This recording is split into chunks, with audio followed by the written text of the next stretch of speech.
नमस्ते दोस्तों, मैं DRC आपके लिए लेके आया हूँ DRC क्लासेस। इस DRC क्लासेस में हम सीखेंगे इंग्लिश के रूल्स एंड रेगुलेशंस जो आपको मदद करेंगे अपने इंग्लिश सब्जेक्ट के एनहेंसमेंट के लिए। आप स्कूल स्टूडेंट हैं या कॉम्पिटिटिव एग्ज़ाम कर रहे हैं, किसी भी फील्ड में इंग्लिश का इम्पोर्टेंस हम नकार नहीं सकते। तो इसलिए हम इंग्लिश में हमेशा अच्छा करना चाहते हैं, लेकिन इंग्लिश एक ऐसा सब्जेक्ट है जिसमें हमें कॉन्फिडेंस नहीं मिलता। इस कॉन्फिडेंस का एक रीज़न है हमारे lack of proper grammatical knowledge का। हम अच्छी तरह से ग्रामर नहीं सीखते और हम कोशिश करते हैं कि सिर्फ टेक्सचुअल या स्टोरी पढ़ के हम इंग्लिश को अच्छी तरह से बोल पाए। लेकिन एक सच्ची बात यह है कि without the grammar we cannot speak in English properly, neither we can understand what is written in English or what is given in the questions that we face in our competitive and school exams. तो इन सब problems के लिए solution है DRC classes के पास। हम एकदम basics से शुरू करने वाले हैं और एक एक करके हम सारे क्लासेस में हम इंग्लिश के छोटे छोटे बारीकियों को टच कर पाए। ठीक है, आज हम शुरू करने वाले हैं पार्ट्स ऑफ स्पीच से। तो उससे पहले प्लीज़ ये अगर आपको इम्पॉर्टेंट लगे, इंग्लिश आप सीखना चाहते हैं, तो इस चैनल को आप सब्सक्राइब कर लीजिए और देखते रहिए। इस चैनल पे हम एक के बाद एक सारे टॉपिक्स को अलग अलग करके टच करेंगे और आपके इंग्लिश के सुधारने की हम कोशिश करेंगे। Thank you. तो शुरू करते हैं।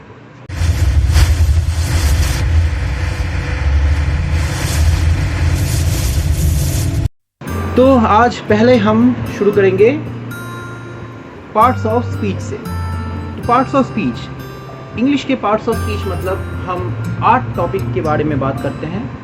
There are 8 parts of speech in English. ठीक है, सबसे शुरू में होता है noun. Noun is a word used to name a person, place और thing. Noun is the naming word. Noun is used as a naming word. हम noun के ज़रिए किसी भी जगह का, किसी भी इंसान का या किसी भी चीज़ का हम नाम यूज़ कर सकते हैं। जब फॉर एग्ज़ाम्पल नाम, फॉर नेम अमिताभ, अजय, रीमा, सोनाक्षी, ये सारे नाम हम इसको नाउन कहते हैं। ये सारे नाम लेने के लिए हम जो वर्ड यूज़ करते हैं उसे हम नाउन कहते हैं, right. Now in case of places, Kolkata, Delhi, Agra, Mumbai, These are the names of places, right? ये भी हम जो वर्ड यूज़ कर रहे हैं इन जगह का नाम देने के लिए, उनको हम नाउन्स कहते हैं। इसके अलावा है थिंग्स जैसे कि pen, paper, road, bed, fan, ये सारी चीज़ें जिस वर्ड्स से इनका नाम किया जाता है उन वर्ड्स को कहते हैं noun. So whenever we say a noun is a naming word। किसी भी चीज़ के नाम के ये जो नाम बताने के लिए हम जो वर्ड यूज़ करते हैं उसे कहते हैं नाउन। इसके बाद आता है pronoun. Pronoun is a word used in place of और instead of a noun. Noun की जगह हम जो वर्ड यूज़ करते हैं उसे कहते हैं प्रोनाउन। जैसे कि ही, शी, इट, ये सारे वर्ड्स हम नाउन के जगह पे यूज़ करते हैं। ठीक है, जैसे कि किसी भी ऐसे में या किसी भी पैराग्राफ में अगर हम हर सेंटेंस के शुरुआत में वो नाउन यूज़ करते हैं, जैसे कि लेट्स से एक ऐसे है दीपक के बारे में और हम हर सेंटेंस में शुरू करें Deepak is a boy, Deepak studies in school, Deepak is a good boy, Deepak Deepak Deepak, हम बार बार ये करते कैसे, इसमें हम सेंटेंस को या ऐसे को हम as we are making it not an attractive one. ठीक है, इससे क्या होता है, ये इसे सुनने में खराब लगता है। इसकी जगह if we use he instead of Deepak, like in the first sentence we use Deepak is a good boy। उसके बाद he studies in school, he lives in a house, he works regularly। ये सारे he use करके हम वो sentences को हम better सुनने में लग रहा है हमें। तो इसी वजह से हम नाउन की जगह पे ये प्रोनाउन यूज़ करते हैं just to make the sentence sound better instead of using the noun repeatedly। इसके बाद आता है verb, right? Now next is verb. Verb is a word used to state the work of the subject। ठीक है, verb एक ऐसा word है जो सब्जेक्ट के काम को दर्शाता है। Whatever the subject is working is stated with the word verb, or verbs are the words that state the work of the noun or subject rather। तो क्या कौन से वर्ड्स हैं? जैसे कि play, eat, sleep, run, walk, all these words, ठीक है, laugh, smile, सिंग, ठीक है, ये सारे वर्ड्स वर्ब्स हैं। Verbs in parts of speech में, इन 8 पार्ट्स ऑफ स्पीच में सबसे इम्पॉर्टेंट है वर्ब, क्योंकि वर्ब के ऊपर ही हम टेंस यूज़ करते हैं। मतलब सेंटेंस किस काल में हुआ है, प्रेजेंट में, पास्ट में या फ्यूचर में, वो हमें ये वर्ब ही बताते हैं। या तो हम ये कह सकते हैं कि ये वर्ब को देख के ही हमें पता चलता है कि ये काम किस काल में हुआ है, which tense is applied on the sentence और in which tense the work has happened. इसके लिए वर्ब हमें सबसे इम्पॉर्टेंट जानना है। हम अगले क्लासेस में इसके बारे में डिटेल में बात करेंगे। आता है adjective. Adjective is a word used to describe the quality और क्वांटिटी ऑफ द सब्जेक्ट। तो सब्जेक्ट के क्वालिटी और क्वांटिटी के बारे में जानना है तो हमें यूज़ करना है एडजेक्टिव को, या तो बताना है तो हमें यूज़ करना है एडजेक्टिव को। कैसे? जैसे Ram is a tall boy. यहाँ पे राम एक लड़का है, लेकिन कैसा लड़का है? वो एक लंबा लड़का है। तो लंबा इस the word tall is describing his height, ठीक है। या तो हम ऐसा कह सकते हैं कि Ram is a lazy boy. Ram एक सुस्त लड़का है, तो फिर भी हम उसको कैसे डिस्क्राइब कर रहे हैं? सुस्त से, ठीक है। या तो हम ऐसे कह सकते हैं कि Salim is a fast runner, ठीक है। तो सलीम एक फास्ट रनर है। ये फास्ट उसके स्पीड को दर्शाता है, उसके क्वालिटी को समझा रहा है, तो इसीलिए वो एक एडजेक्टिव है। या तो हम ये भी कह सकते हैं कि आई हैव मैनी बुक्स। मेरे पास बहुत सारी किताब हैं। तो many is stating the quantity of my amount of books that I have, right. My number of books, the books I can own is many. So ये वर्ड्स मैनी, फिर tall, short, fat, thin, ये सारे words जो हैं, fast, slow, lazy, hard working, ये सारे words जो हैं ये एडजेक्टिव।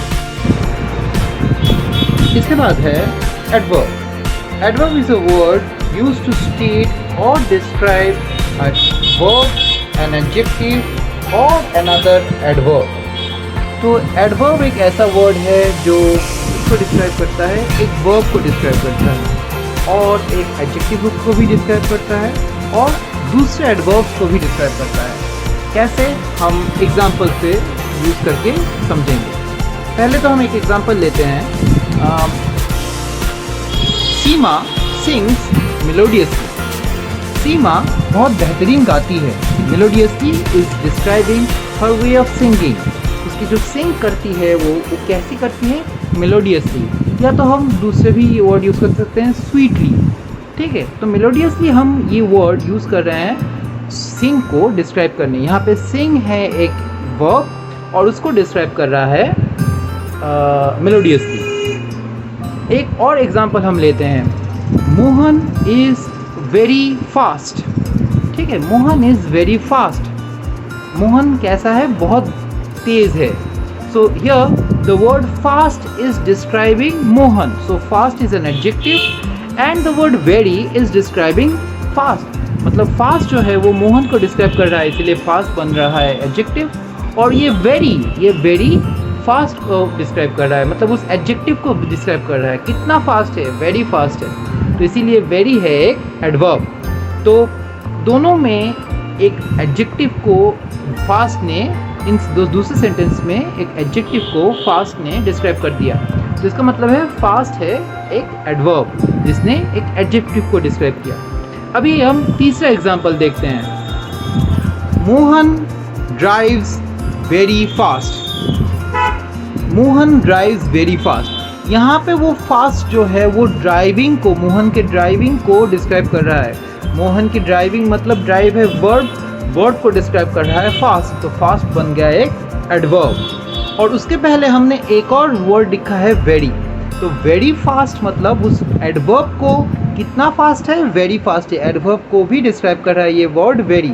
तो वेरी भी एक एडवर्ब है जो एक दूसरे एडवर्ब को डिस्क्राइब कर रहा है। तो इन तीनों एग्जाम्पल से हमने ये समझा कि एडवर्ब क्या है? वो एक ऐसा वर्ड है जो एक वर्ब को, एक एडवर्ब को या एक एडजेक्टिव को डिस्क्राइब कर सकता है।